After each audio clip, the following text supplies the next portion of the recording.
Welcome to Crimson Guitars, welcome to my home studio, and welcome to episode 93 of Luthiers Question Time. This is the live stream, the podcast where I answer your questions to the best of my ability on guitar building and all of that jazz. So yeah, we're here. It's Sunday evening, 8 p.m. UK time. This is a recurring thing. As long as you guys have questions, I will be here. Unless I get really bored, which I don't think that's going to happen. So there we go. Welcome to the chaos. Welcome to the carnage. Mark Jennings is in the house, as is Stephen Hatch, Bulgarian Evolution, Frugal Fixer Spike, who's a member on the channel. Bulgarian Evolution, how you doing? YouTube already clicking to try and get me to put an advert in front of your faces. Thank you, YouTube. I appreciate that. Lisa and I think Lisa Harshberger, both the Lisas are in the building. Yeah, let me see. David Oddy. Hey, David, how you doing? Okay. JS Trucking and Guitars. Afternoon, peeps. JS, seriously, dude. So JS Trucking has sent in his... he's injured his finger and he's pulled out, essentially, of Great Guitar Build Off last week because he couldn't finish his build.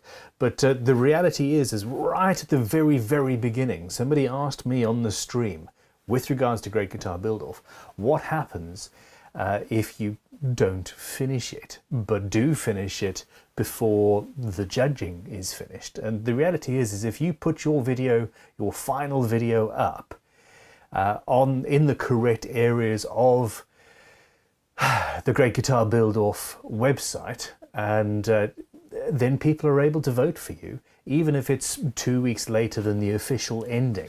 It just means that all of the people who voted in the initial 2 weeks won't have seen your video and you won't be there. But yeah, this was a question that was asked many moons ago when we started this year's part of the competition. In any case, I am incredibly excited to see what is happening. I've already started watching some of the videos out, and yeah, we've all got a hell of a lot of incredible guitar building to watch. That is for damn sure. So yeah, JS Tracking says, since the competition is over now for video submissions, my next few videos will be picking up where I left off on the workbench. This isn't necessarily so, as I just said. If you can finish it, then please do. We all want to watch it. Now, bum-ba-dum-dum. Questions, queries. Sweet Tea Guitars, how are you? There we go. It says, what's up, my brothers and sisters? New giveaway video. Sweet Tea is continuing to give guitars away. New giveaway videos up on his channel. I don't self-promote during the stream, but before it, maybe. It's all good. It's all good. Now, Lisa, questions and queries. At the moment, there's a lot of chat. So this is a live stream, and the chat does go through fairly rapidly. If you send through a super chat, I would both be greatly appreciative, but also it guarantees I see the question. If the question is in the standard chat, I don't always see them as specifically as the live stream gets building. So please don't forget it. Well, it's another reason that keeps me coming down here on Sunday evenings. But there we go. Evening troops. That's Rab Knox. Rab, how you doing? Steve Tuttle Guitars as well. Goth Rider Creations. Everybody's in the house. Okay, now, think that's a question? No, I don't have a single question here. Okay, so I suppose I should ask you guys, how many of you watched my most recent video or pair of videos where I relicked the Les Paul, and who wants to beat me for that? Big Unit Guitars is tackling the torsion box workbench right now. Big Unit, have you put up a 101 on wiring yet? I tried to point somebody in the direction of that. This was a video that you said you were planning on doing at some point, and we couldn't find it. I have, on that note, I've had enough of people shouting at me for my soldering techniques, and I've finally gone and bought a slightly better than i.e. a 50 quid soldering station rather than the 15 quid soldering iron I've been using. And it is, it's amazing. One of the best things about this soldering station is, other than the fact that it's so inexpensive, is the fact that if you don't use it for a certain amount of time, it turns off and stops wasting electricity. I have sadly left soldering irons on. In fact, that wound there that you can still see 3 or 4 weeks later, that was me discovering a soldering iron that was plugged in over there and just looped over something. I am an irresponsible maker. JS Trucking has come in with a super chat. Says, Ben, the Purple Heart developed a crack interface middle of the blank. I don't have the proper equipment to repair it. Send me a picture to stream at Crimson Guitars and I'll have a look at that. Chances are literally all you need is thin super glue, flood it in, and you could actually be okay. If it's a drying crack like that, it's probably not that structural. But send me a photo and I'll have a look. Alfred Crane says, hi boss man, how you doing?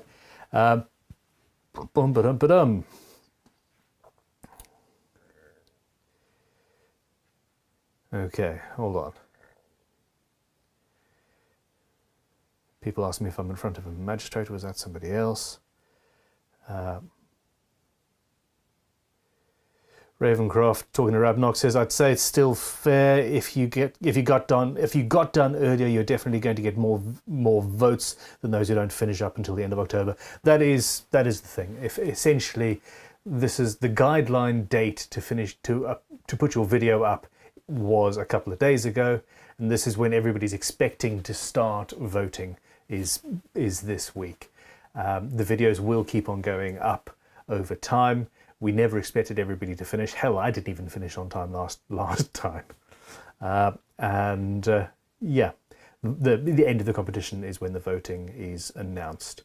5th of November is the live stream when we're doing that, but it's the end of October. Can you tell I'm terrible with dates? Terrible with dates. Also, actually, by the way, everybody, let me know if there is anything squiffy going on with the live stream tonight. If there's anything that you notice, is there difference in the audio? Is there lag in the audio? Anything like that? I have swapped the ATEM Mini Pro that I've been using to run the streams from.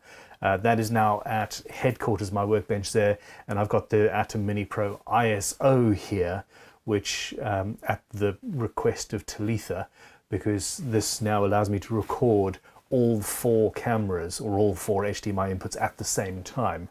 I'm assuming it uses all of the same settings and it should be fine, but, well, I mean, I'm talking to you, so we should be okay. Now, let's see. Rune Anson's come in with a super chat. Thanks very much, Rune. Says, concerning the Les Paul, messing with the finish means nothing as long as there isn't a penalty for the performance or sound / playability. I 100% agree. So, in fact, I think it's going to be the other way around. Removing a certain amount of finish actually will improve, in my opinion, the resonance and the sound of the guitar. In fact, I'm not sure how much of me fiddling around on the guitar once it was strung up made into the video, but I was really enjoying the sounds that were coming out of that guitar.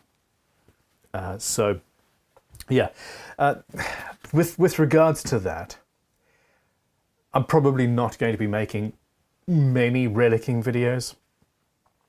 Probably not. People do not enjoy them very much, but I will say that what changed my mind from me thinking, oh, this is a dirty, naughty thing to do, to it's valid. It's not only the fact that Fender and Gibson and basically every single custom shop and custom builder on the planet either offers it as a service or has considered it in the past. It's now mainstream. It's the fact that somebody on this live stream, I think, said, Ben, it's just another finish option.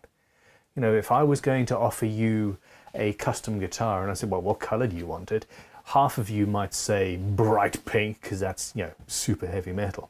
Or people want blue or sparkly black or purple. Now, some of you would never be caught dead playing a pink guitar. And the same thing goes for a guitar with an aged finish or relic hardware, for example.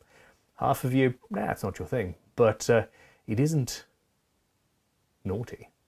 Well, it is, but anyway. We're all good. Big Unit Guitar says, I've not tackled the electronics vid yet. Trying to get my workbench done before the snow flies here in Iowa. I consider this a slight nudge. I'm really interested in seeing what you're doing, but workbenches are more important, says the man still standing at the wobbly workbench. Since I moved it in here, it's actually not as bad as when it was in that part of the workshop down there. So I think the floor is as much to blame. But anyway, yeah, Big Unit, when you do that, please let all of us know. Everybody watching this live stream would want to watch that. So yeah, we want links. We want links to the video. We all want to watch it. So please. Okay, now, Gilead Guitars, how you doing? Is coming with a question. I do not recognize your name. So welcome to the chat, welcome to the comments. I want to build a solid body Telecaster out of Western red cedar, but do you think it would be strong enough to support a bolt-on neck? Western red cedar is actually a really nice wood. I have been trying to get large enough supplies of good quality Western red cedar in the sizes required to make guitar bodies. That was a sentence. For some time, reliable supplies for some time. I think that it would make incredible guitars.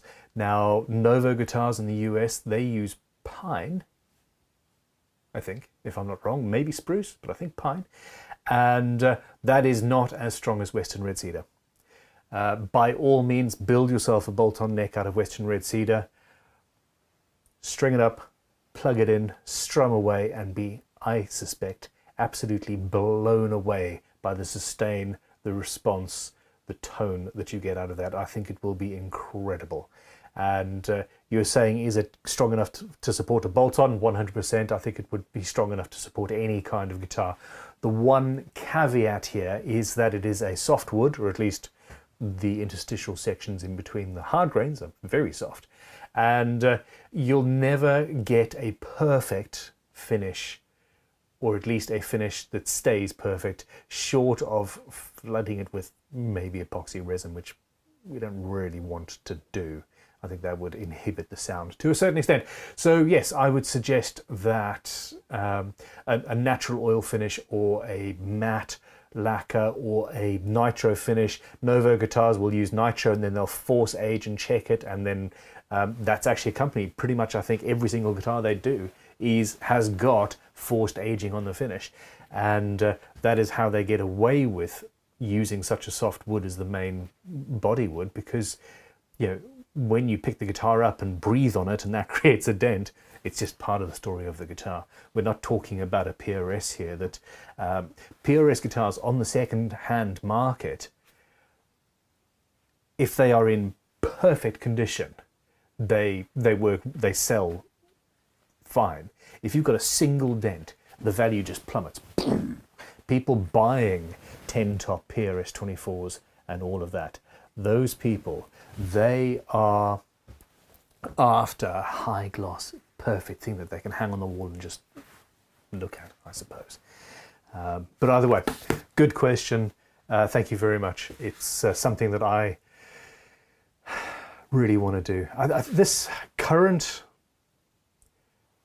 financial crisis crash shit that we are currently dealing with is really pissing me off.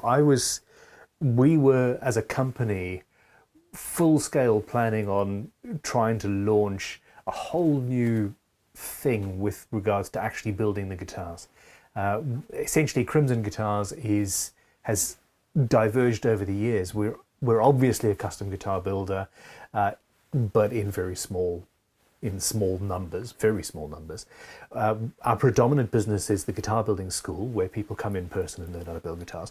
The other part of it is the tools and making high-end guitar building tools and the like. And then there's the videos, and now we're moving into raffling guitars also. If you haven't yet, go and check out Dorset Guitar Museum and Daily Guitar Raffle, which both websites are going to be coming on stream soon. The Lawyers, we're almost there. The first raffle is going to be a free raffle to get a Gibson Les Paul for free. So check that out. But those were parts of what I was planning on doing. The other part was full on guitar building, manufacturing. We wanted to really push it. And I don't think at the start of a recession is actually the best time to do that. So all my plans, best laid plans, etc. Anyhow, look, everybody, please give me questions. Give me questions. Second note says I'm going to be buying some of those new fret files. If you already have a few of the old ones, is it worth just buying the Superfine? I would say yes, and I know this is counterintuitive. The Superfine, in fact, they're so new, I haven't even got a spot for them on my wall here. The standard one, in fact, hold on, I've got a prototype somewhere that's even coarser than the standard one, which was great. Instead of the standard files that were bought to hit a price point, like, well, yeah, I'm not going to denigrate the competition. These are velour. These are incredibly high quality, supremely well made and long lasting, that we have then turned into crowning files. But this one here, the Superfine fret crowning file for finishing the crowning process. Go with the standard file, which could be the standard Crimson file that you've already got, that we've been manufacturing for years, and then move on to the Superfine. I saved an hour of fiddling about with hand sanding the edges of the frets just by doing this, and it took me, what, 15-20 seconds per fret. There's still some sanding, and you've got to keep the file clean. Yeah, just for example, my workbench has got some tissue on it, and I pull the file backwards on the tissue just to keep the teeth all clean. Fantastic tools. So yeah, buy the Superfine if that's all. If you already have a normal Crimson file, and then when that crowning file dies in 2, 3, 4 years, or, well, I mean, it depends how many leveling jobs you do, then you can upgrade. Okay. Okay, so Mr. Tuxedo, I generally say comments, questions, and criticisms. This is a criticism. Mr. Tuxedo 89 says, "Hi Ben, I received my order 10 days ago after over a 1 month wait, which I'm very sorry about. Was missing the scraper and promised cleaner. I've mailed Tom directly about it, no answer yet." You will have answers. Tom spent the whole of last week dealing with our year-end accounts. Can I tell you a story? Okay, first of all, Mr. Tuxedo 89, please email stream@crimsonguitars.com as well. Give me your order number. I will, because I can't find you based on your YouTube name, I will confirm with Tom tomorrow morning when I go into Crimson, and we will get this absolutely sorted out. With regards to delayed orders and things, there is potentially maybe a slight delay if you've ordered something made out of clear acrylic, or the side things for our the depth stops for the fret slotting saws. Our neighbours, our new neighbours, relatively new neighbours, have decided to complain about the smell caused by the laser cutter, and have told us that we need to spend tens of thousands of pounds, or thousands of thousands of pounds at least, on a different filter, so they don't have to be offended by the smell of perfectly safe cutting acrylic. And that is causing a little bit of an issue at the moment. I'm hoping to find out tomorrow how long that's going to take. We're also trying to negotiate with the landlord to see if we can cut, I don't know, at 7 o'clock at night or something when they're all gone. We shall see. Anyway, listen to this. So, wow. Yes, Tom was doing the accounts. See, I can't multitask like that. Tom's been doing the year-end accounts and getting all of that sorted, and I avoid that at all costs. I have to sign off right at the end, but all of the putting together is Tom and the bookkeeper and the accountants and all of that jazz. And because I have sense and avoid numbers, because I have numerical dyslexia, numbers literally flip around in my brain. I have to, if I'm putting in a phone number, I have to check it 3 or 4 times just to make sure that I've actually got it right. It's that bad. Yet the accountants decided to put a thing before me, and they were absolutely wrong on 4 different fronts, 3 different fronts, that I'm like, well, no, that number's wrong and that number's wrong. And why the hell is that number that? Because that's, you know, we've got this and that. No. And Tom's going, oh, well, yeah, and that's a very good point. That's wrong and that's wrong.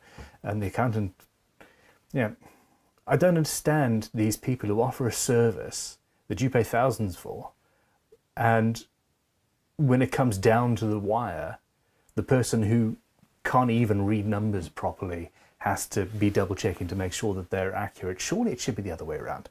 Anyway, let's crack on. Let us crack on. Whew. Carol Wood says, hello, you lovely people. I'm listening in as I am putting flat-packed furniture together. We can hear the swearing in the background. I think in all the flat-pack furniture that I have put together since we moved into this property, 2019, I suppose, not a single piece has gone together without me having to take it apart again to a certain extent because I've done something slightly wrong. I'm a guitar builder. I had a falsely inflated sense of my own ability to make shit. Flat pack furniture. And seriously, if you want to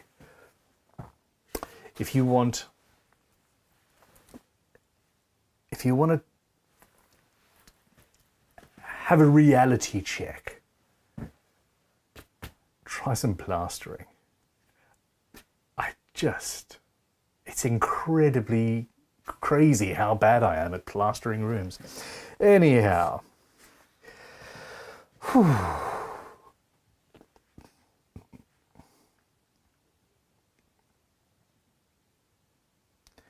Okay, we're complaining about the fret slotting jigs from StewMac being $300.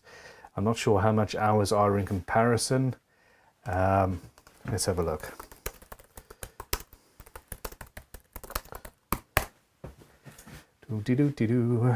Yeah. Fret slotting mitre box, $240, I think, maybe a bit less.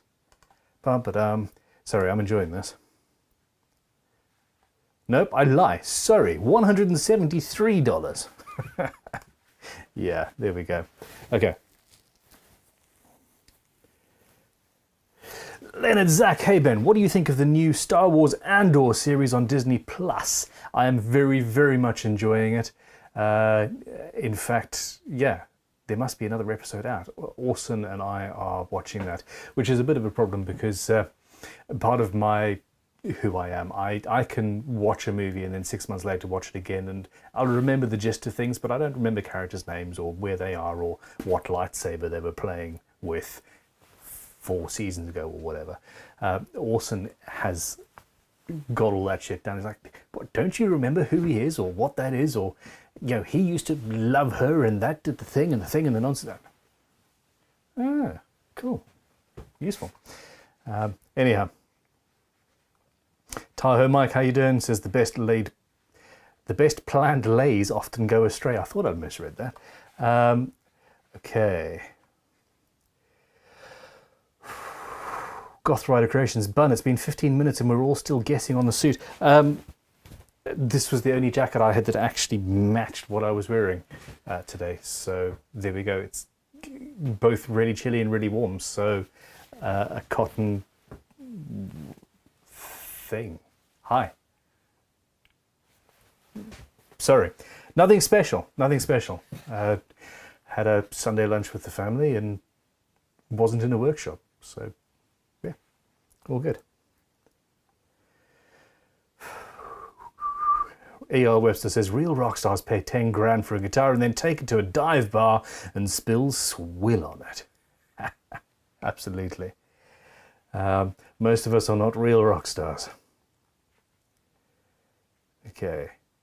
Ravencroft Guitars, how you doing? Says, any advice for working with Wenge, or Wenge if you so prefer, making a body with it, and after an hour of planing my language was quite colourful. Seriously. I despise Wenge. I really don't like it. If you have power tools, bring them to bear. If you have a friend who has power tools, go and knock on their door. I have not voluntarily hand planed something out of Wenge in forever. I just haven't. Same thing goes for Purple Art, actually. I've had some bad experiences with both of those things, which is funny because the next question here is from Sweet Tea Guitars, who used, I think Wenge featured in his build, but Purple Art certainly did. So, yeah, I don't enjoy it. Use a sander, use a planer, wherever possible. Use an angle grinder to carve that stuff. And don't get a Wenge splinter in you. The oil's in there. If you get a Wenge splinter in, take it out as soon as possible. Over time, it develops infections much more easily than most other woods. So yeah, just don't. All right. Okay, JS Tracking Guitars just sent the pictures to the stream email. Now this is with regards to. I don't think I've been kicked out of this email address. We've been changing passwords recently. Oh, and there we go. I've got your other email there as well. This is with regards to JS Trucking's guitar that has got a split in it, and my phone is just not downloading things properly. So let's move on to the next question for now while that downloads. Sweet Tea Guitar says, hey Ben, thank you for my new life. Dude, I might have inspired you. I might have shown you just how easy it is actually to build guitars, but you're the one doing it. So nice. Say what you want, but I owe you. You know me too well. Say what you want, but I owe you such a debt of gratitude, man. My life is so great and you led me here, so thank you. Purpose and longing, peace and love, perspex and lucite. Damn, you got me. Perspex and lucite. Here you go. Actually, that's pretty damn heavy. This is my GGBO build is going to be partially out of that. I'm not sure which one it is. Oh, here we go. Okay, so yes, I've got the cracks here. I think that you will be absolutely fine. JS Trucking, flood those with super thin super glue.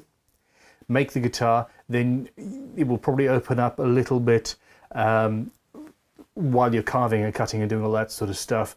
Flood it then with super glue again and mix Purple Art dust in and you'll be fine. You'll be okay, trust me. Alrighty, Lisa Harshberger, hey, how you doing? Lisa, I need to answer your email. I really do. It's been a week and a half.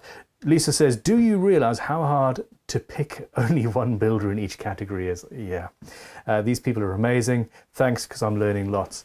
This is the problem. I would love... Okay. I think that the best way to vote is to say, okay, this is my first round. This is my favorite builder. But if that person doesn't make the first round of picks, then here's my second person and here's my third person. And you pick three, and then that sort of works. And I think actually that's how politics should work, really. And it does in some places. Sadly, not here. But the whole problem with GGBO is the sheer amount of human time that it takes to run, and doing that sort of a thing. It just takes so much time, and we can't do it. But yeah, you just have to pick. And yeah, I know how difficult it is. Year one, I had to pick the top 10, and I think I ended up picking 30 for the public to vote on because I just couldn't do it. Question from Dimitri, who's an All That Jazz member. How you doing, Dimitri? Says, Ben, can I use different oils for my finish? Tongue, linseed, Danish, shellac, etc. Shellac isn't an oil, but okay. If yes, in what order? Thank you for the great content. It's an absolute pleasure. So, linseed oil and Danish oil, fairly similar. Tongue is a different thing. I do think that you can, but I haven't really tried it. Now, funnily enough, shellac, which isn't an oil, is the secret ingredient here. With shellac, you can mix almost any finish with almost any other finish. You can have wax on the top of a guitar, spray shellac over it, and then put oil on there, and it will work. Shellac, to a certain extent, maybe not thick wax, but there we go. Don't believe me, just it's allegorical. What does the word allegorical mean?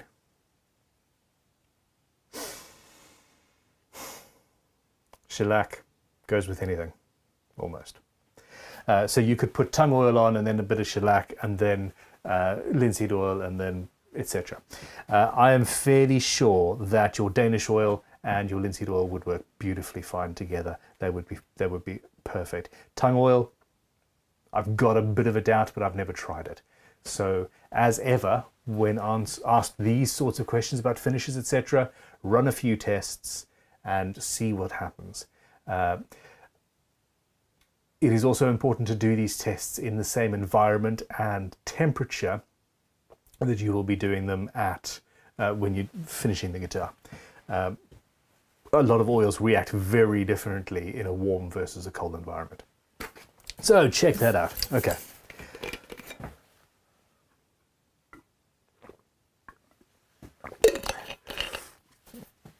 Okay, so Stig TP. Hi, do you figure out anything about my order? Almost 1.5 months ago and I have to pay more to have it delivered.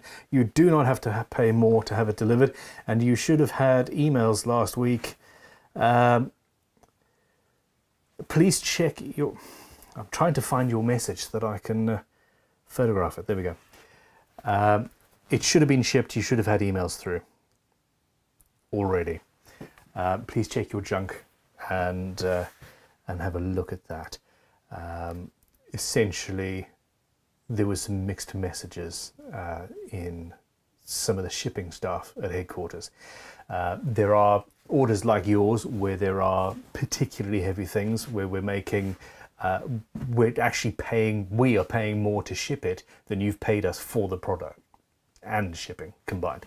But this is an experiment that we've been running with the shipping capped at 20 quid per shipment, and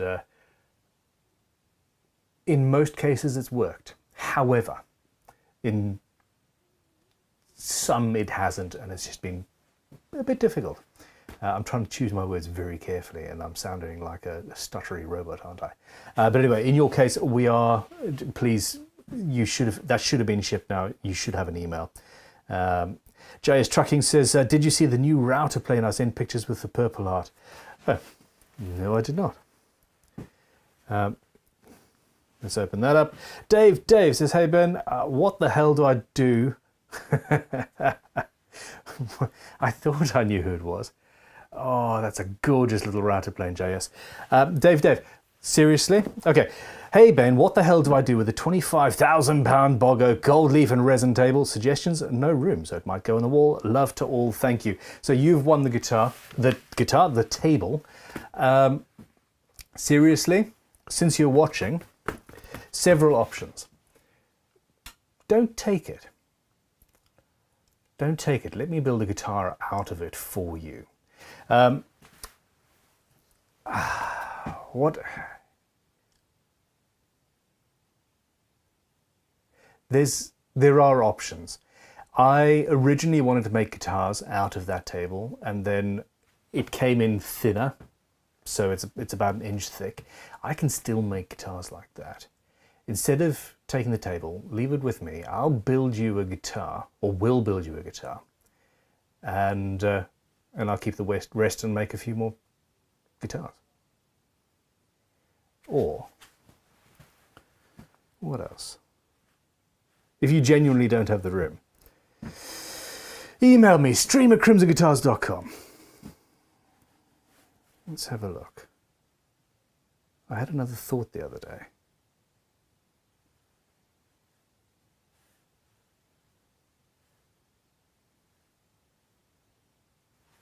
Yeah, all we... Oh, I don't know. Email me. Email me, we will talk.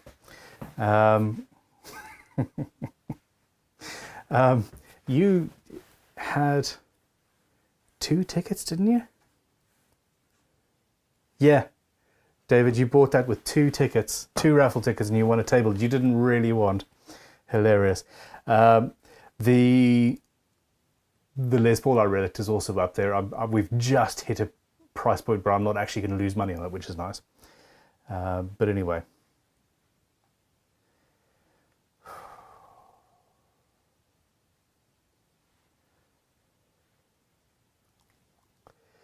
Goth Rider, Todd said it best, but thank you for the inspiration and the forum for us new builders to try guitar building and get real feedback from other builders and awesome people. The feedback is the thing. I wish I'd had that. George Davis says, Ben, I'm a winner just from what GGB has done for me. Thank you very much. Ian M says, Danish is linseed or tongue plus poly. I thought it was something like that. So yeah, essentially it's a... That explains a lot to me. I haven't played with Danish since it gave me a horrendous headache about 15 years ago. So it's an oil with a varnish mixed in. And this is actually something that you get quite a lot. There are issues with finishes that are called something or something special or whatever by a manufacturer. When you dial down into it, it's actually just oil mixed with varnish and some elastopolymer things, etc. etc. Okay. Rune says, I keep my guitars in a shed that, although it never freezes, varies in temperature. They are regularly out of tune, but in a higher pitch when cold. Why? Okay.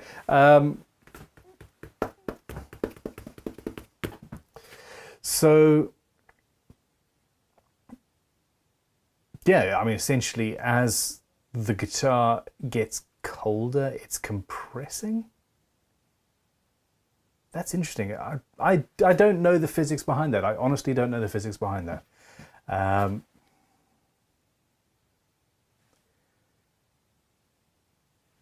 Strange. What do you guys think in the chat? Why does it go higher when it is cold? Let's solve this physics problem before we go home tonight. I'm blown away that the table was won by somebody who's actually in the chat and is regularly. Yeah, Dave, I know you. Okay, Uriel Sage, how are you doing? I have a company who does my roasting, but I imagine you can if you're set up for it. I can't recommend it enough. It's replacing ebony for me. Uriel, please introduce me to the company that does your roasting. I'm assuming that you're not in the UK, but on the off chance that you are, that would be interesting. Ian M says, Wenge makes a nice accent. I'd never want a hole. Roasted purple art. This is from Ian M. Now I want some. Roasted purple art looks beautiful. It's just, yeah, it's really cool. E.R. Webster says, I got a small Wenge splinter in my foot. It got infected and hurt like hell for a week before I had to cut it out with a razor. Pain in the... Well, he says PITA, which is pain in the ass, but it should be pith, really, when you think about it. Anyway. Uriel Sage says purple art sucks to work with, but roasted purple heart, on the other hand, is awesome. Cool. Okay. Dave. Sorry, I'm keep on going back to the table and what else we could do with it. But yeah.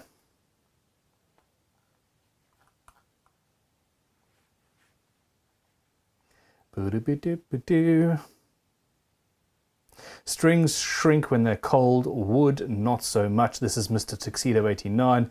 So more tension on the string results in a higher pitch. There we go. It is the metal.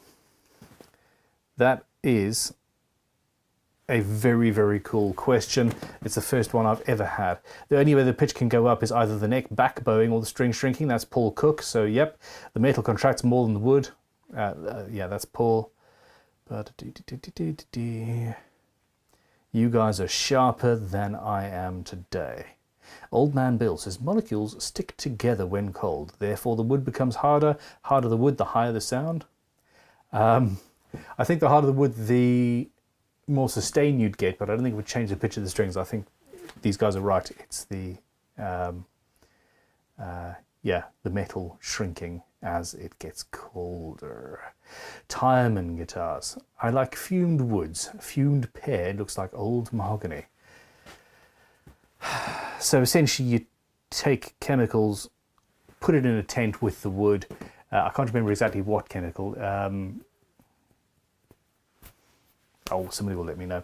And it's very smelly, but this changes the characteristic of the wood.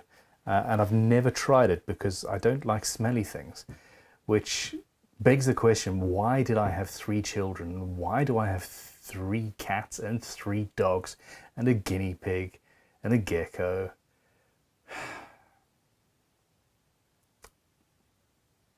Yeah, I don't know. It's these really important questions that come to you. Tutankhamun says, lol, make the table into some chairs. What do you guys, seriously, what do you guys think we should make out of this table? I would like to make a guitar out of it. After having really thought about it, I know that I can. I've had ideas. But yeah, what else would you suggest Dave does with it? Questions. Oh yes, I was downloading a picture. Oh no, I saw the router. That's a really cool vintage router, wasn't it?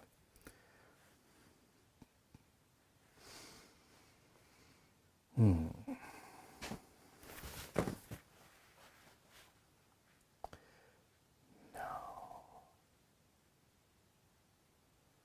Bulgarian Evolution says also, if you really pay attention in really cold days, your intonation moves as well. Lower strings will be closer from the warmth of your hand, but the higher strings are slower to catch up. Crikey. Thank you, Timing Guitars. Ammonia hydroxide. Ammonia. Super smelly.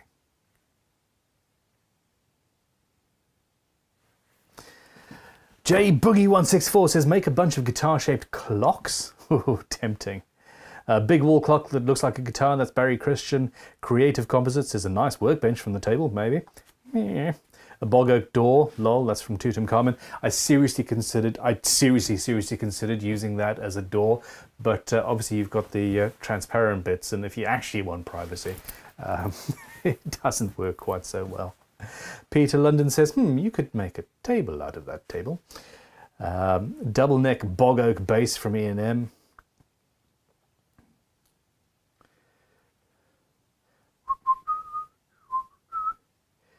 Lisa, cold equals smaller, warm equals bigger. I always thought so. I would say the strings are getting tighter. Got it in one. Oh, questions. They keep on disappearing. Paul Needs, how you doing, Paul? Should one finish dappled ebony fingerboards? Not necessarily. It is not necessary to finish in a traditional sense. You don't want to varnish on it. I would... As a fretboard, you do need to feed it with oil and moisture to stop it cracking, etc. over time, and that also makes it more comfortable. So in that sense, yes, as you would any other rosewood or ebony fretboard. You are asking this question because it has creamy bits or white bits in it. I don't think it's necessary. I don't think it's necessary. But that is something that it could go either way. I wouldn't. I know other people that certainly would. Do-da-dum-bum. Ben, make a guitar and a couple of end tables for him. Dimitri, Ben, when are you going to show us how to build a custom guitar case? That is not my forte, shall we say, although it could be fun. That would be something that I would bring a, table saw out for. I've had some ideas over time. I have. Your Real Sage says, I'd make a guitar and a stand that outlines it all the way around with the table. Oh my gosh.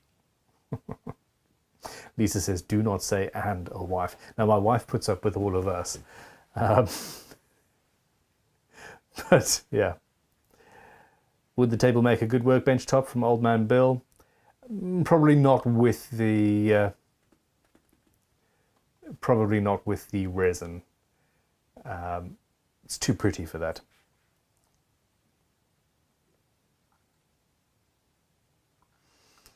Okay.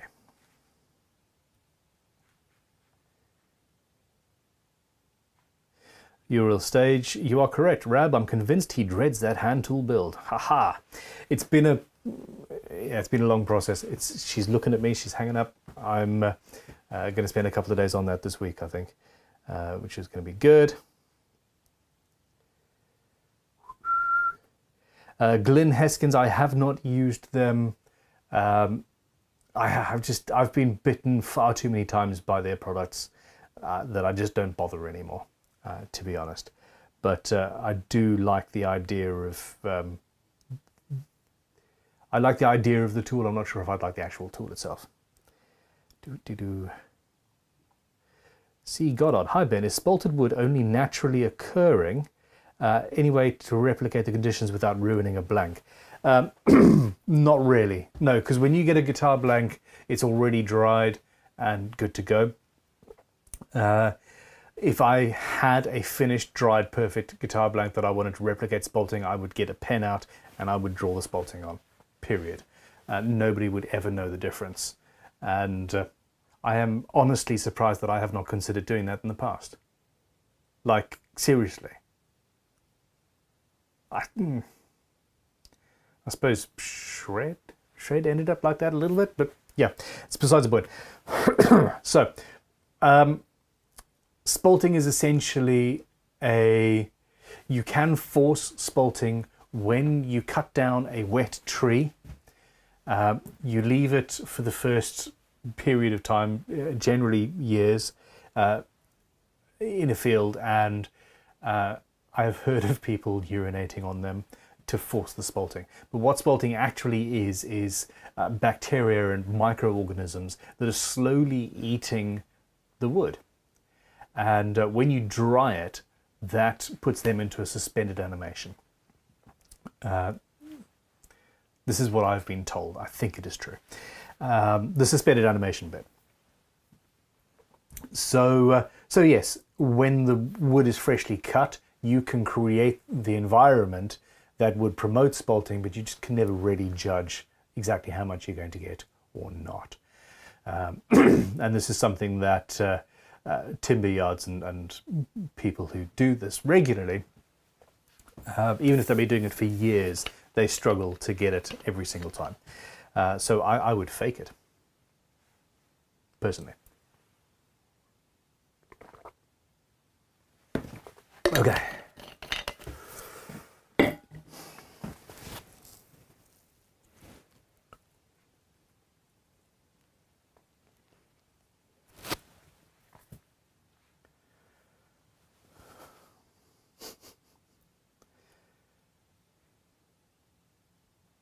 Anonymous Botch. Ben, did you say you had angled shims on the site? I can't find them.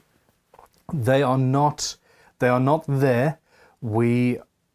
I said in the video that we were in the process of developing them. I had the first prototypes through. Essentially, it's actually a fairly complicated thing to make accurately. I had the first prototypes through last week. Please email shop@crimsonguitars.com and say, I want the shims, please let me know when they're done and we'll drop you an email. I suspect that it is going to be this week when they're finished. Yeah. My throat is really dry. What the hell's happening? I need questions. Oh, would you rather, from Jay's Trucking, would you rather build a walnut acoustic or a white ebony electric? Oh, I love white ebony. Walnut acoustic. Walnut acoustic simply because it's something that I've always wanted to do, basically. Assuming I'm allowed to use the spruce just for the top, but walnut back and sides and neck. Yeah, that'd be delicious. Dave Oddy says, hi Ben, how about a guitar with interchangeable necks, frets, fretless, scale length, etc.?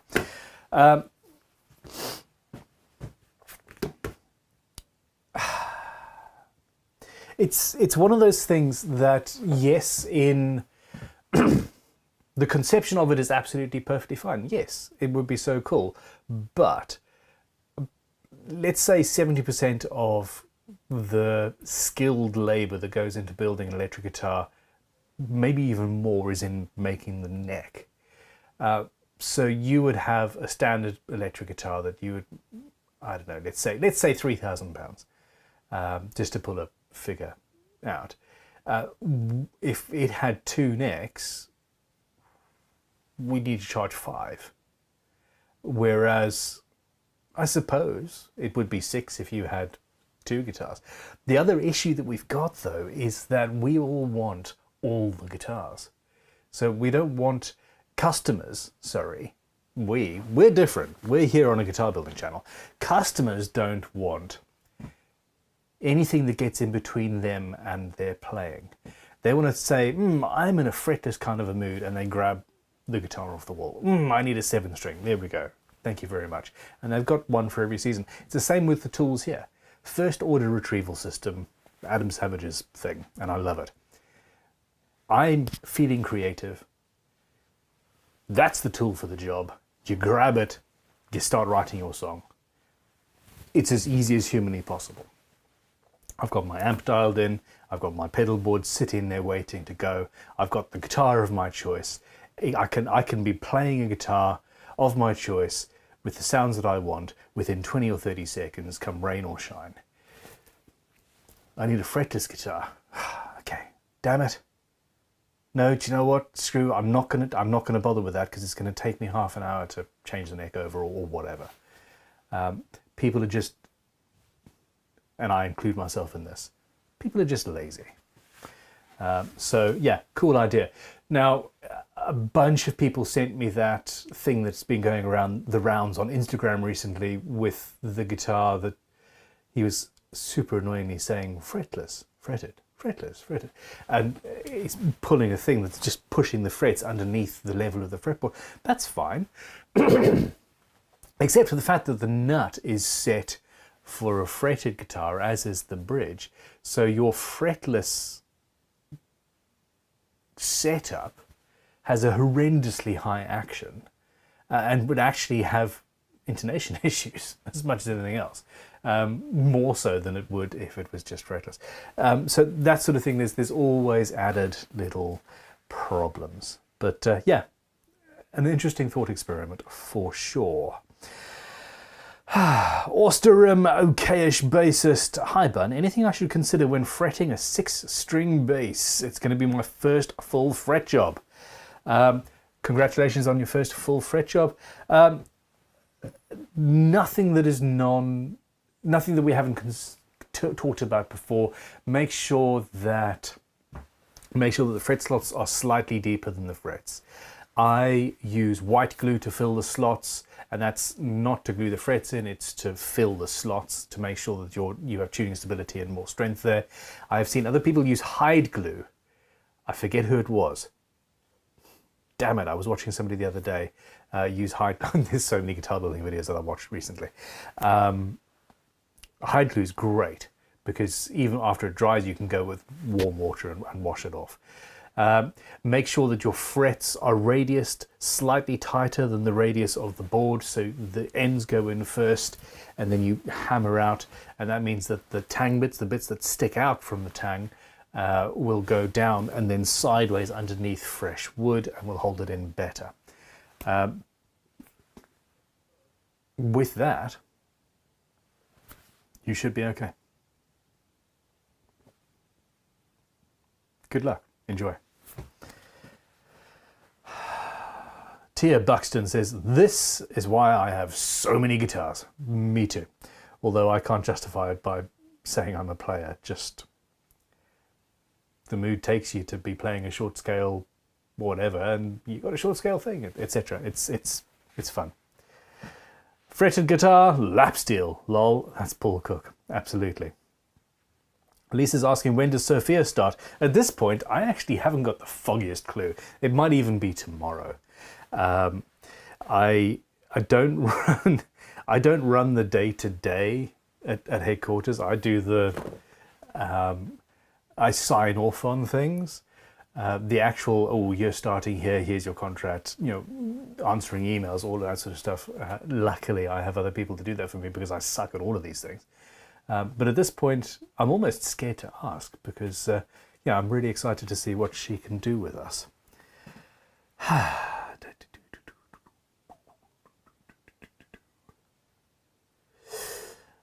Andre Ambuter. Now, seriously, I am biased because I have the top guitar building school in the world. Do you think a long-term luthier class is a good way to start a building career? I absolutely do.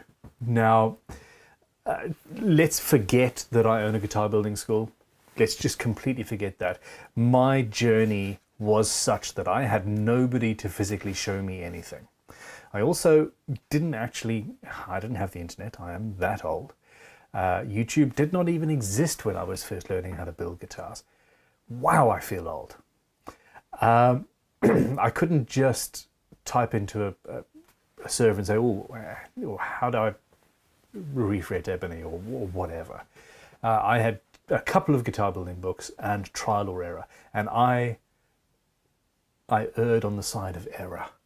I made so many mistakes, after mistake after mistake. Out of my first 10 guitars, actually a fairly high proportion of those got burnt at one point because they were so bad I was embarrassed. And the funny thing is that I had already had 2 years of training as an instrument builder, building early stringed musical instruments. So I had the knowledge of how to use a hand plane and a chisel and all of those things. I didn't know anything about routers. I didn't know very much about bandsaws, etc. Those were very minimally. Bandsaws was the only power tools we had was a planer thicknesser and a bandsaw, and you weren't allowed to use them unless you'd asked for permission. And it was, you know, once or twice a build, if that. Absolutely crazy. If I had had a teacher for my first 3 or 4 builds, I would have been better 100 times faster. My first 20, 30, 40 guitars would not have sucked. So yes, a school in person, if you can, is 100% the way forward. My school in person, if you can, I mean, yeah, even better. But I'm biased. Okay.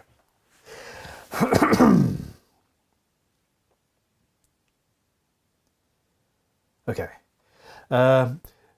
Jeroen Verhoeven says, ever considered having your builds tested and video reviewed by other YouTubers like Paul David, Captain Lee Anderton, Rabia Massad, or JCJ, One Girl Band, and so who would you trust with it? So recently we had Dave Simpson do, well, I mean, literally I ran into him at a guitar show and he was ogling my Bog Oak and resin gold leaf guitar, and I just lent it to him, not expecting him to do a demo, but he did a demo.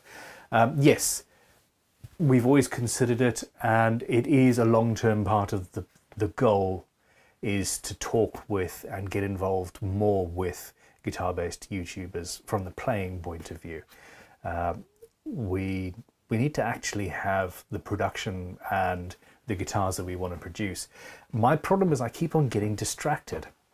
You might have noticed that. That was not a funny joke. If all I did was build guitars, and sell guitars that I built, maybe I'd have a PRS level factory on my hands.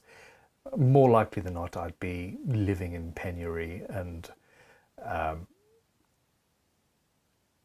don't know, maybe working for somebody else, probably not even in this industry. I was struggling to sell guitars. 2008 financial crash came along. I went bankrupt. I still had my tools, etc. But I started making tools because it's easier to sell a 20 quid tool than it is to sell a 2,000, 3,000 pound guitar, or 1,400, whatever they were back then. And since then, we just keep on branching out and doing things, and now we've got this whole thing. But my first love, which is building guitars, is something that I only really do actually to advertise everything else. And that fills me with, it's really annoying. So, and this is why I'm now doing this Dorset Guitar Museum and the Daily Guitar Raffle and all of that. I realized that I want to explore other people's guitars so I can see what I can do better, so that I can properly laser focus in. I thought it was going to be this coming year, but I can laser focus in on building something fresh and unique, but fixed in the past, shall we say. Okay, Lisa Harshberger says, Horner and Honer started as violin makers. I found that fascinating, considering that's what you learned about. It's, and so did, well, I mean, so did many top builders. There is something from that one gains from building traditional instruments and knowing how wood works and knowing how tools work. I think that I tend to overbuild. I tend to go absolutely insane because I love the process as much as anything else. The more successful guitar builders, electric guitar builders that I know, that they don't really care about chisels or hand planes very much. They'll use them if they have to, but they're CNCs and laser cutters and you know, factory line efficiencies that, so it has its pros and cons. There we go. Personally, I could build a guitar with a Leatherman if I had to, probably. Fretless. Let's say fretless. But yeah. Anyway, interesting. This is an interesting podcast, live stream this time. Big Unit Guitars. Hey Ben, it's our 23rd anniversary today. I had no idea. Me and Mrs. Unit is watching you right now. Can you tell her a happy anniversary?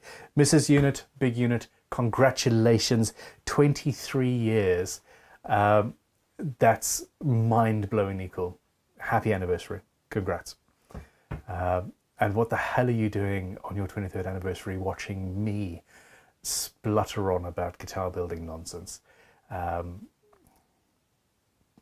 Big Unit Guitars, go and buy her a glass of wine or something. Seriously. Just go, shoo. Okay, queries, questions. Hand tool builds. Hey man, somehow my GGBO turned out to be the best playing guitar I've ever built or owned. I can't put it down. Have you ever built a guitar that inspired you to play? 100%. My 12-hour build, which funnily enough, I pulled out of a case this morning. She was over at headquarters and I missed her, so I brought her back, put the case down here, and completely forgot what was in the case. I pulled her out this morning and it was, oh my God, this is this guitar. I've got to clear a hanger and I've got a space cleared up at the house next to the amp so that I can play this guitar again because I love it so much. And it was a guitar that I built in a rush in 12 hours, in one day of insanity. If you haven't yet watched that series, go and watch. It nearly killed me. But congratulations. It is such a nice thing being able to build a guitar is one thing. Being able to build a guitar that you absolutely fall in love with, that's a different thing. And sometimes, no matter how perfectly you do it, it's hit or miss. Okay. Paul Neat says, fretted or fretless is simple. If you think about it, you build 2 through-net inserts for a body with contacts to mate the pickups with the volume tone output on the main body. Shergold did similar in the 70s. Absolutely. I would personally probably consider having 2 necks back-to-back and you just flip the guitar around. That could be fun. But, yeah.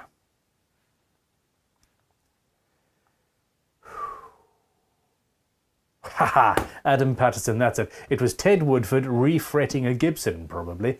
Got it in one. It was Ted Woodford using hide glue on a refret job.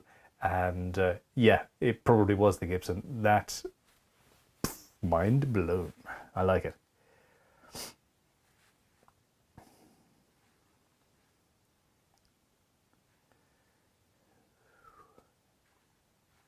Okay. Any questions, people, or we're going to have to call it a night? Oh, there we go. JS Trucking says, when is the next live stream build?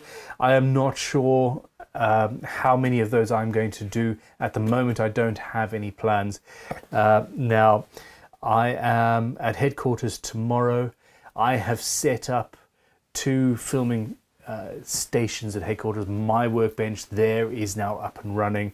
It has finally gotten ATEM Mini and a couple of cameras set up. We've got a repair station for the Daily Guitar Raffle that is also now set up, and Josh, who is also one of the teachers at our school, is going to be doing a lot of filming there. There are going to be a lot more videos coming out on both channels now that there's somebody else who I can, who I want to see on the channel. In fact, other people. There's some really cool luthiers at headquarters, potentially Sophia as well eventually, but. With regards to actual live stream builds filmed here, when something comes up that makes sense, that would just be 2 or 3 hours and I can do a part of something or a project or whatever, then I will schedule them and we'll do that. But in general, there's not going to be very many of them at the moment. Lisa Harshberger says, Rob Scallon just played a back-to-back guitar and bass. I missed that one, and yeah, that's the thing. Tahoe Mike says the 12/9 and 6-hour builds are some of my favorites. Thank you very much. Mark Jennings says, do not watch the 12-hour build. I am in the video and will likely burn your retinas. Mark, were you... I'm fairly sure that was the day where you either wore 2 or 3 t-shirts on camera or were tempted to, just to try and fool people, well, make people think that I was cheating somehow, because you're a meanie, an absolute meanie like that. Okay. David Oddy, any chance of Crimson selling an arbor press and accessories at a sensible price? Okay, so I'm talking about the accessories. I was literally talking about this last week. I would very much like to. Tim Ziegler says, Ben, would you talk about setup with a Floyd Rose locking nut?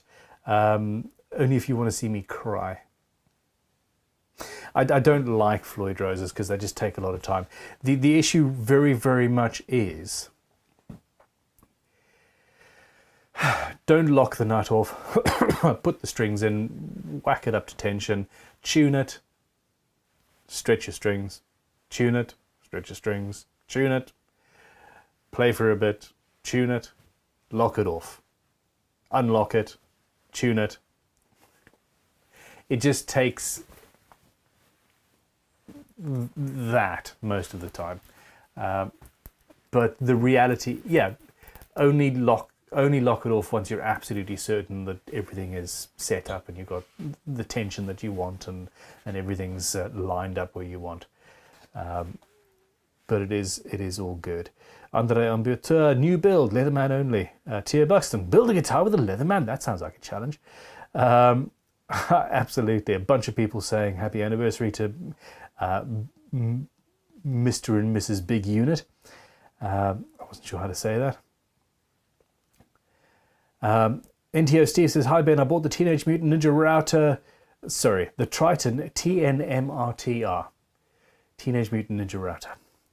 Can you point me in the direction of what table plate and template guides fit? Very little info on compatible accessories on the net. It's a very, very new thing. Drop me an email to stream@crimsonguitars.com and I will pass it on to somebody who can answer.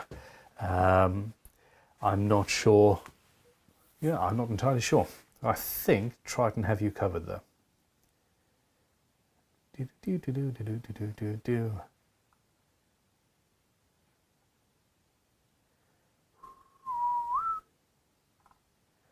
Mrs. Gothrider's birthday as well. Happy birthday. Okay. Gothrider Creations. Bun, I need help. It's Mrs. Gothrider's birthday tomorrow. Could you wish her a happy birthday so I can play this live stream in the morning with coffee? She does not want that. But happy birthday, Mrs. Gothrider Creations. Happy birthday indeed. You're getting breakfast in bed at this stage. Oh, no, there we go. I've just promised breakfast in bed as well as the coffee, so there we go. Awesome. Have a good one. Dimitri, Ben, if I come to one of Crimson's Luthier courses, will I see you? Ha ha ha. You are something like a Luthier rock star. I am bloody not. But thank you. Yes, I am there at least 2 or 3 times a week. And actually nowadays it's getting more and more and more. So yes, emphatically. I talk to the students all the time. Yeah. So it would be good to meet you. Big Unit Guitar says, I still do intend to come across the pond for the 2-week class in the future. You bloody well better. Mike Vicky says, don't feel old, Ben. I was at school before Microsoft Windows was launched. Yeah. I think I probably was too, actually, given that thought. Luna's Luthery. I've got a maple body, Les Paul Junior, which is about 35mm thick. The weight with some excess wood and without cavities is 2.5 kilograms. Should I route some weight relief? Tone holes. That is entirely up to you. I personally would, yes, but it depends. It really, really depends on who the final player is going to be for this instrument. So, yeah, I would, though.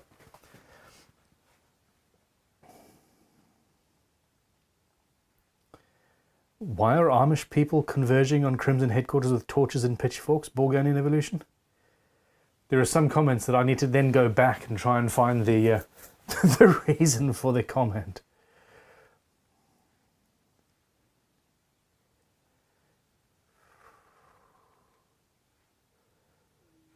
Nope.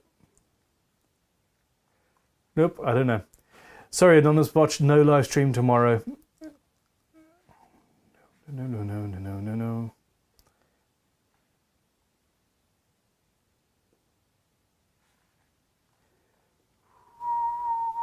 Johan van Loop, he says, where can we find out about the causes the GGBO is benefiting? Okay, so the invitational builds, each builder chooses their own cause, their own charity, and essentially half of the money raised from the raffle, because we're finally able to essentially raffle these off. It's a prize draw competition, but that half of it goes to GGBO, and GGBO is, now that we're coming to the end of the competition, we're finding out how much actual cash we've got left over from the damn thing. We are giving lots of spot prizes to people who've competed, but also giving courses and classes and tools and things to builders who can't afford it and who want to get into the thing, etc. So that's what GGBO does, and there's going to be a lot of that coming through. I'm actually really excited about that. Now the pot is only really going to be filled after the professional and the invitational competition is finished, but this is now going to set us up for a really good year next year. So that's that. Essentially, the invitational, each builder will choose a charity or a good cause of their own, and the money will be split in that way. So, for example, mine, 100% of my build after fees, etc., is going to GGBO because, hey, that's my good cause. Now, I don't know yet what the other invitational builders have chosen. I don't know who. I do know that somebody changed their mind halfway through. The person that runs a particular charity has a couple of charities, and they decided to change to the other one. But anyway, that will be on the invitational profiles of each builder, essentially. It should even be up there now, but I'm not entirely on the ball on that. The professional builders, half of the raffle income from after fees, half of that goes to the builder, and there's some maths. If it's below a minimum threshold, then they get a certain amount, so the builders at least cover the cost of the build, and then after that the rest goes to GGBO again to do what we are planning on doing, which is going to be excellent. The entrance fees for, so I'm assuming, Johan van Loopy, I'm assuming that you were in the competition. If not, many of you were. The entrance fee, most of the entrance fee has gone to covering admin. We've still got somebody working pretty much full-time answering emails, and somebody else working on the website. It's although that's only part-time, that's an hour a day, but an hour a day over a 9-month period is a lot of wages. We have got it so much further down from what it was last year, though. So it has been an unmitigated success from that point of view. Yeah.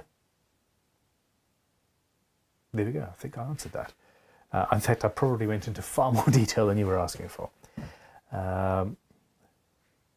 Mr. Waffles says, if there was a Crimson Fest, I'd use all my frequent flyer miles to get there and sleep in a box. We wouldn't make you sleep in a box. I'd love to meet all you weirdos. I agree. Me too. We had a show, we had a thing where 50 people came, and I think it was 50, and visited Crimson for a day, and we had talks and tours and all sorts of stuff going. It was an amazing day. It was like a really properly awesome day, and obviously lost money, but it was a great day.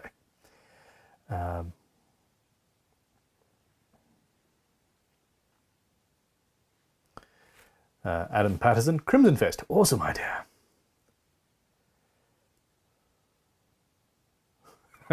Goth Rider says, yeah, big unit, congrats. I hope you didn't get Mrs. Unit a fret crowning file for your anniversary, lol.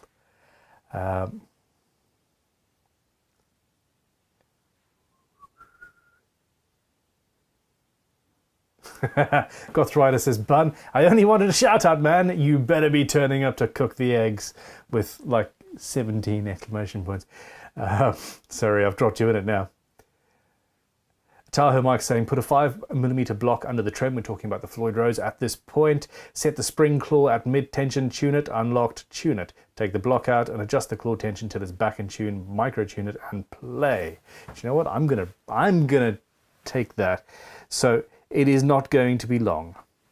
I haven't worked on the Floyd Rose in way more than a decade, but with everything going on with the raffles and all of this, I'm gonna buy a Floyd Rose guitar to take apart and mess around with, and I'm going to have to do exactly that. So Tahoe Mike, thank you very much for the tips. I am going to be a much better builder in a year's time due to playing around with other people's builds. Emphatically. I'm excited about that. All right, everybody, look, I am running low on energy. If you've got a question, then please send it through. If you've got, well, please, because I need to go and wet my whistle and chill out. Bulgarian Evolution says, I could not go to a Crimson Fest. They won't let me out of the country. Guess I'm a national treasure. Well, they are scared I may cause another international incident. I am intrigued.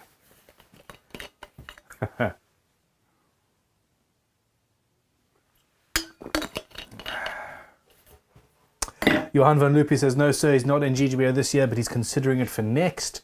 I'm already excited about next year. I can't believe how amazing these builds have been.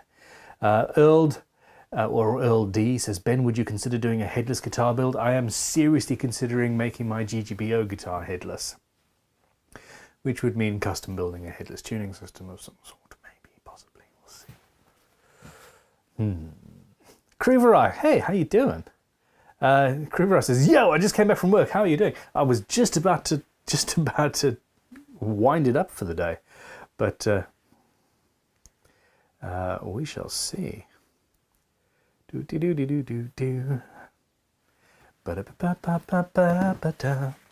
Alrighty, I really enjoy my evenings with you guys. Thank you very much for your support.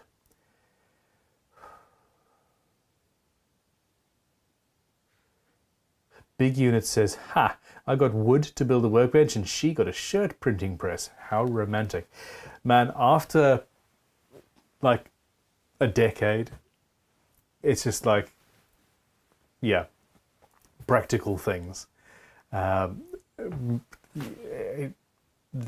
the best. The best relationships are based on practicalities more than anything else after a certain amount of time, in my opinion.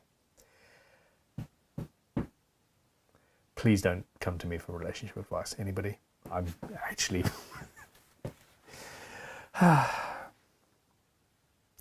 Zeph Neeson, any plans on getting some guitars in Absolute Music Store again? My local shop, I missed them. Only one was left when I found out they were there. Yes, so Absolute has got a new... Absolute Music has got a new manager or director or whatever it is. He is an incredibly cool dude. Not that Andy, who was the guy before, wasn't, but... the new guy he's more guitar centric, let's put it that way. And we've been talking. We're definitely going to do something. The only issue I've got is that I am not ready yet. We were planning on making some serious inroads and doing some very cool things this year, this coming year. And then, as I mentioned earlier in the live stream, there's issues with, well, the whole world going to shit, really. So we'll see. But soon. And if that's your local store, which funnily enough, I came very close to... Damn it, you... completely forgot I was going to do something today. Damn. That was a moment of realization, people. I was supposed to drop some money off with somebody, or let them know if I wasn't able to come, and I wasn't able to come, and I completely forgot to let them know because I'm an arsehole. Damn it. Whoops. Okay. That being said, yes, if plans had gone according to plan, I was actually going to be popping into Absolute today just to see what they've got. I love that shop. Man. Damn it.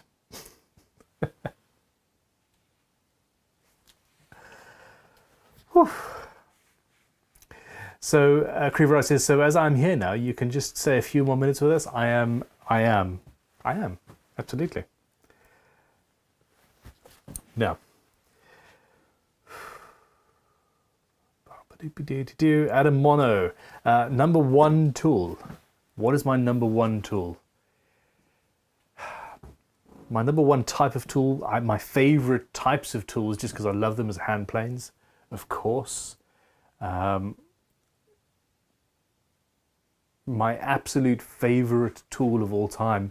I'm surrounded by probably 1,000 of them at the moment, and I don't want to hurt anybody's feelings.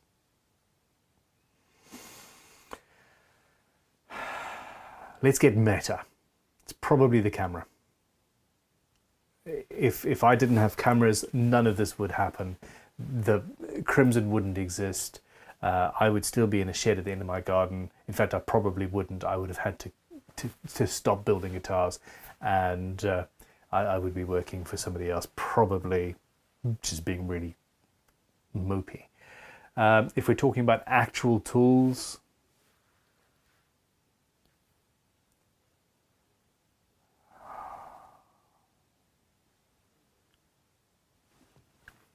can't do it.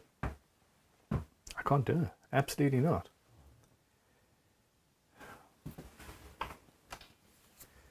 Not even. No, it's not. It's not. That's not even my favorite fretting hammer. Sorry. The wobbly bench that makes us focus better on keeping everything straight. Yeah. Super glue. That's from Tutankhamun.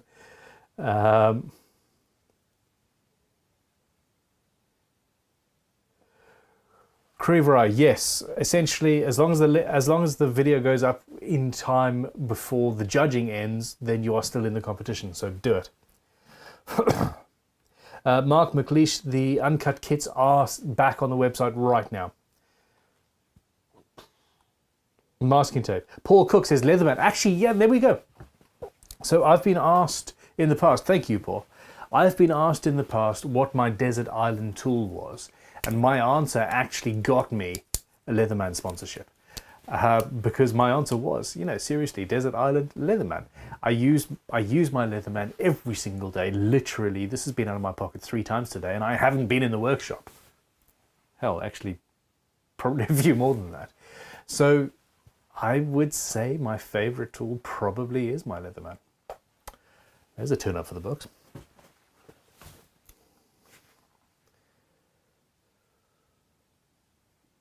Peter Israelson says, carbon fiber rods in my first build. Is it something I should just get into the habit of using? I think so.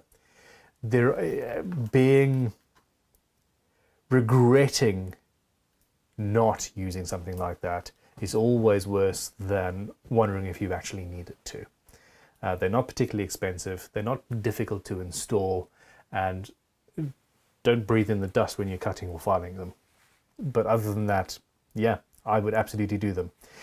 Jeroen Verhoeven says, how did your head tattoo cover up repair turning into more of a crow shape turn out? Or never done yet? I haven't had it done yet.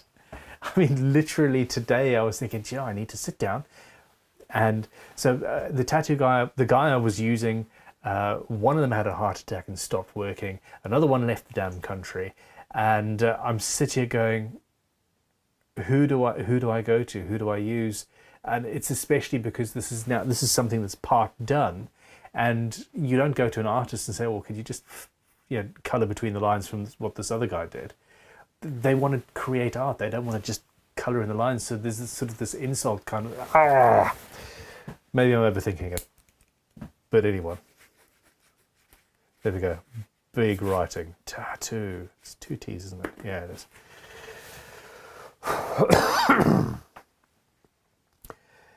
David Oddy, you bloody well should be. I'm going to be having some interesting conversations at work tomorrow. Do scalloped necks pose any problems with fret leveling? No, the frets are the constant. Basically, the tops of the frets stay where they are supposed to be. So no, there's no issues there at all.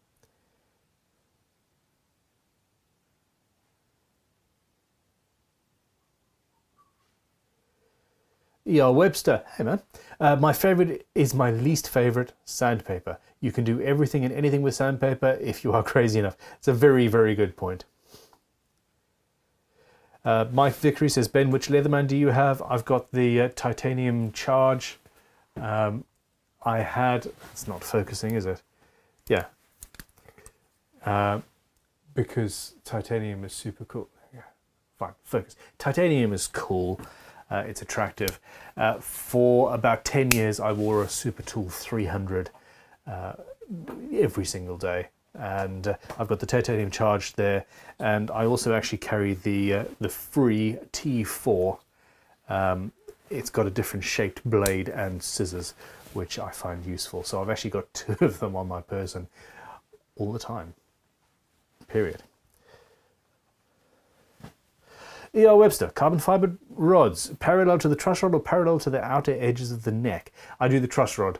I don't actually think that a few millimeters difference would make any difference. So yeah, I will use parallel to the truss rod, because generally when I'm routing those channels, I'm doing it at the same time as routing the truss rods. So I would have a fence already set up, etc. So yeah. Timing guitars, do you think carbon fiber rods are necessary on a 12-string guitar? Even more necessary on a 12-string guitar than on any other guitar.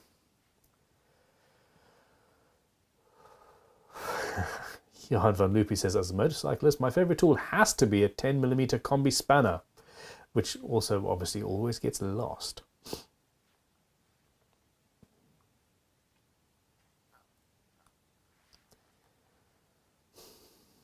Okay.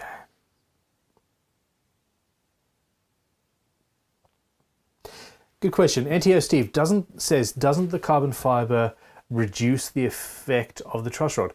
To a certain extent, yes, but also no, not really. They are not giant carbon fiber things that stop everything moving.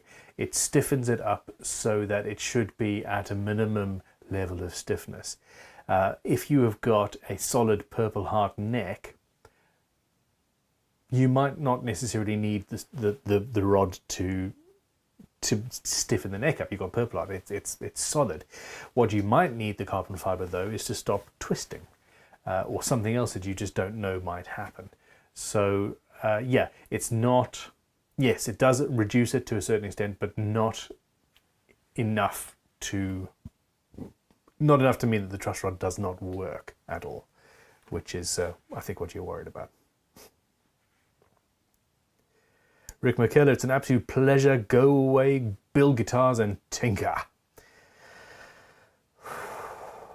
Alrighty.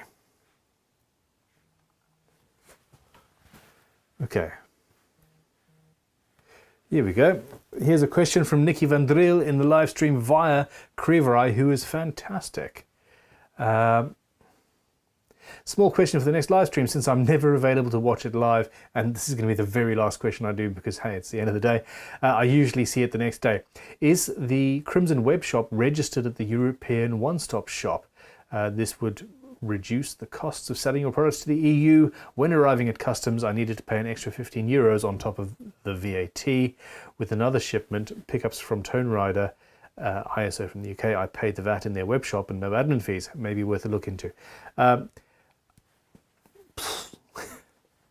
Okay, the European One-Stop Shop. That may well be... Okay.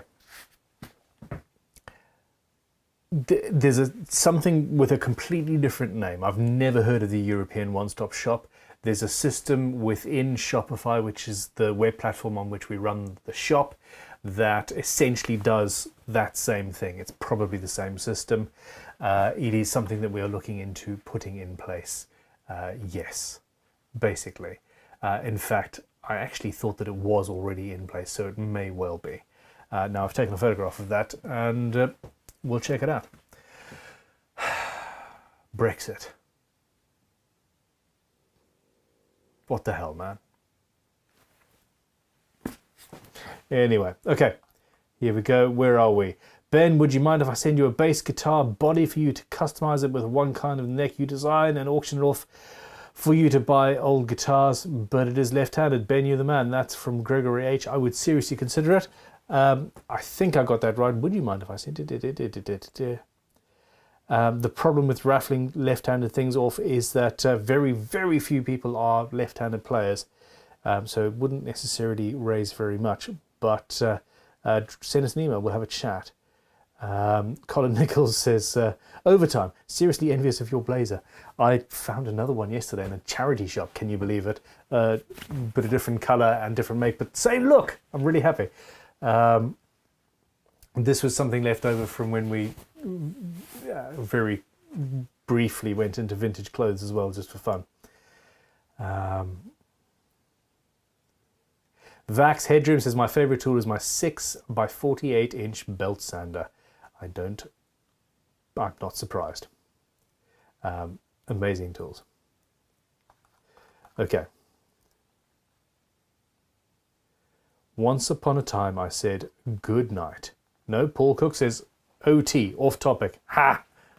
Overtime, because, you know, I said we were going to call it a night. And here we are, calling it a night.